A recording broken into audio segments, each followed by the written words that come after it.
লিখতে হবে। তাহলে হরিত মানে হচ্ছে সবুজ। হরিত কথার অর্থ হলো সবুজ।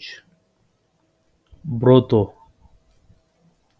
ব্রত কথার অর্থ হলো সংকল্প, প্রমিস করা, সংকল্প করা যে আমি এটা করব, জীবনে আমি এটা করবই।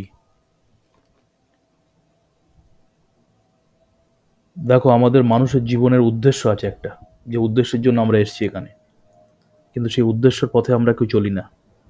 আমরা দিশাহীনভাবে চলি সব কিছু। বড় হয়ে জানতে পারবে মানুষের জীবনের উদ্দেশ্য কি, যদি তোমার ইচ্ছা থাকে। আচ্ছা, হরিত মানে সবুজ, ব্রত মানে সংকল্প। আচ্ছা, তারপর লেখো বিপর্যয়।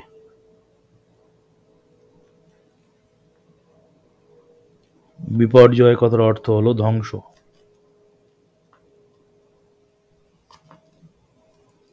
বিপর্যয় হওয়া মানে ধ্বংস হওয়া। এগুলো আস্তে আস্তে বাড়িতে মুখস্থ করে এখন থেকে করা শুরু করো। আচ্ছা, তারতম্য। তয়াকার তার, তময় যে বলা, তারতম্য মানে হচ্ছে পার্থক্য।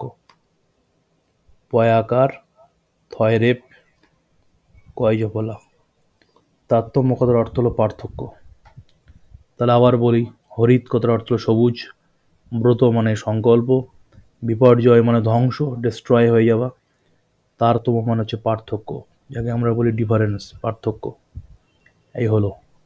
আচ্ছা, তারপরে দেখো শঙ্কা। তালবস্য উমকয় আকার। শঙ্কা কথার অর্থ হলো ভয়। কথা বলো না, আওয়াজ করো না। শঙ্কা কথার অর্থ হলো ভয়। এই হলো শঙ্কা, কোনো কিছু শঙ্কা পাওয়া মানে ভয় হওয়া। ঠিক আছে, আওয়াজ করতে না বলেছিলাম। এবার হচ্ছে লেখো যশ। অন্তর্য তালবস্য যশ। যশ কথার অর্থ হলো খ্যাতি। পারলেও বলার দরকার নেই, লেখো মুখ বন্ধ করে। যশ করার অর্থ হলো খ্যাতি। এবার লেখো ইতি। ইতি হয়ে যাওয়া। কোনো কিছুর ইতি হয়ে যাওয়া মানে শেষ হয়ে যাওয়া। কোনো কিছুর ইতি হয়ে যাওয়া মানে শেষ হয়ে যাওয়া। আচ্ছা, তারপরে হচ্ছে লেখো ভেরি ভেরি ইম্পর্টেন্ট অর্থ কিন্তু। তারপর লেখো বেনুবন মানে বাঁশবন। বেনুবনের মাথার উপর চাঁদ উঠেছে ওই। তাহলে বেনুবন কথার অর্থ হলো বাঁশবন। বাঁশবন। আচ্ছা, যত কথা বলবে তত কিন্তু বুঝতে পারবে না, কথা কম বলো, লেখো আগে এগুলো। তারপর হচ্ছে লেখো চিত্ত। চিত্ত কথার অর্থ হলো মন বা হৃদয়। চিত্ত কথার অর্থ হলো মন বা হৃদয়, মাইন্ড বলি যাকে আমরা। চিত্ত কথার অর্থ হলো মন বা হৃদয়। এটা হলো চিত্ত। আচ্ছা, তারপর লেখো তুহিন। তয়সু হয় শুধু না, তুহিন। তুহিন কথার অর্থ হলো বরফ। তুহিন কথার অর্থ হলো বরফ। আচ্ছা, তারপর লেখো প্রান্তর। প্রান্তর কথার অর্থ হলো মাঠ। নির্জন প্রান্তর মানে যে প্রান্তরে কেউ নেই। প্রান্তর কথার অর্থ হলো মাঠ। প্রান্তর কথার অর্থ হলো মাঠ। তারপরে হচ্ছে অলি। অলির মনে হচ্ছে মৌমাছি বা ভ্রমর। এটা কিন্তু ভয়ের ফলা। এই ভয়ের ফলা ম র। এই যে ভয়ের ফলা, ভর নিচে রফলা, এটাকে এইভাবে লেখে ভয়ের ফলা। ভয়ের ফলা মর, ভ্রমর। এই হলো ব্যাপার। অলি মানে হলো ভ্রমর। আচ্ছা, তারপরে তরণী। ত র মধ্যনয়সী। তরণী মানে নৌকা।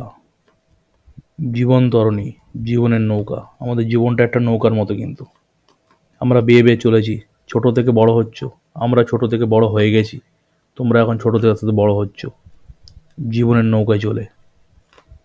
আর চারিদিকে জলের যে ঢেউ দেখতে পাচ্ছ, ওইগুলো হচ্ছে জীবনের সুখ দুঃখ আনন্দ, এগুলো সব।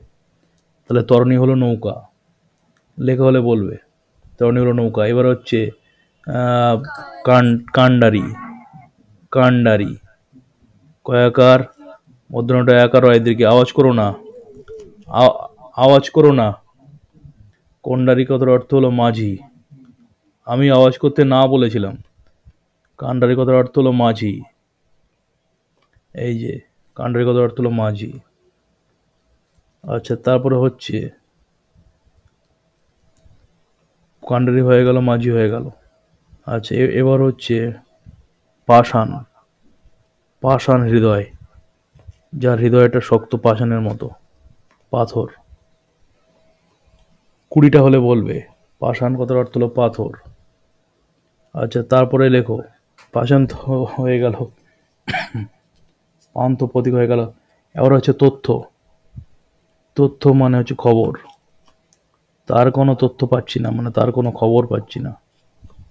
তথ্য মানে হচ্ছে খবর। আচ্ছা, এরপরে হচ্ছে লেখো মর্মর।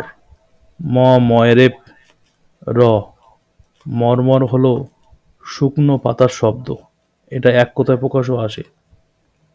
শুকনো পাতার শব্দ। এই শুকনো বা শুষ্ক, তালুসা সু মধ্যনায় সহায়িকা শুষ্ক। 20টা হলে শব্দের অর্থ বলবে। এই হলো ব্যাপার, শুকনো বা শুষ্ক পাতার শব্দ। এবার হচ্ছে বিদূষক।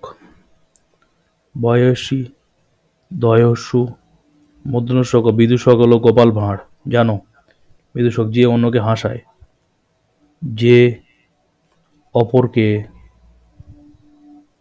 যে অপরকে হাসায়, যে সবাইকে হাসায় তাকে বলে বিদূষক। যেমন ছিল গোপাল ভাঁড় রাজা কৃষ্ণচন্দ্রের রাজসভায়। জানো তোমরা? গোপাল ভাঁড়ের কাহিনী পড়ো, ছোটবেলায় পড়েছো, পড়া উচিত। তাহলে গোপাল ভাঁড় বিদূষক, যে অপরকে হাসায়। আচ্ছা, তারপরে তামাশা। তামাশা কথার অর্থ হলো তামাশা করা, মানে ঠাট্টা করা। ঠয়াকার, টয় টয় আকার। ঠাট্টা করা। তামাশা কথার অর্থ হলো ঠাট্টা করা, কারণ তা আমি তামাশা করতে নি কখনো। এই হলো। আচ্ছা, 20টা হলে বলবে।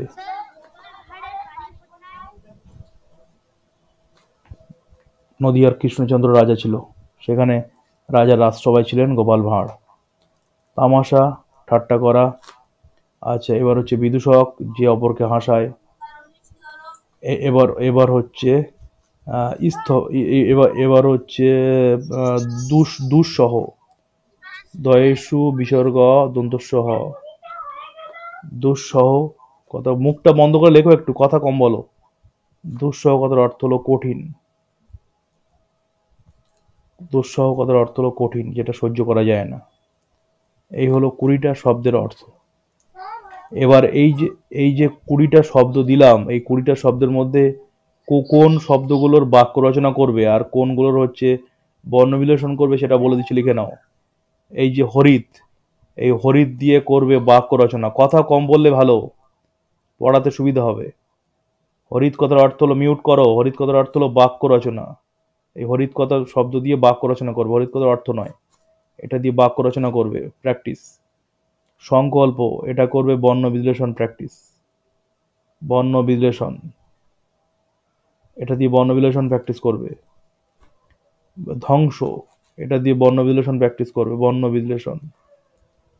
এটাও বর্ণ বিশ্লেষণ করবে, ধ্বংস প্র্যাকটিস। পার্থক্য, বাক্য রচনা। পার্থক্য দিয়ে বাক্য রচনা প্র্যাকটিস করবে এটা। সংখ্যা, সংখ্যা দিয়ে বাক্য রচনা। সংখ্যা দিয়ে বাক্য রচনা প্র্যাকটিস করা চাই। আচ্ছা, তারপর হচ্ছে যশ। যশ দিয়েও বাক্য, যশ দিয়েও বাক্য রচনা করবে। তারপর হচ্ছে বেনুবন, বেনুবন দিয়েও বাক্য রচনা প্র্যাকটিস করবে। আচ্ছা, চিত্ত, চিত্ত দিয়েও বাক্য রচনা করবে। তারপর হচ্ছে প্রান্তর বা দিয়ে বাক্য রচনা। আচ্ছা, তরুণী কাণ্ডারি, কাণ্ডারি দিয়ে বাক্য রচনা। আচ্ছা, পাষাণ, পাষাণ দিয়ে বাক্য রচনা। আচ্ছা, মর্মর, মর্মর দিয়ে বাক্য রচনা। বিদূষক, বিদূষক দিয়ে বাক্য রচনা। আচ্ছা, তামাশা দরকার নেই, দুঃসহ দিয়ে বাক্য রচনা এবং বর্ণ বিলেষণ। বাক্য রচনা করবে প্লাস বর্ণ বিলেষণও করবে। এটা বাক্য রচনা প্লাস বর্ণ বিলেষণ। যে শব্দগুলো বললাম এগুলোর বাক্য রচনা করবে, বর্ণ বিশ্লেষণও প্র্যাকটিস করবে বাড়িতে।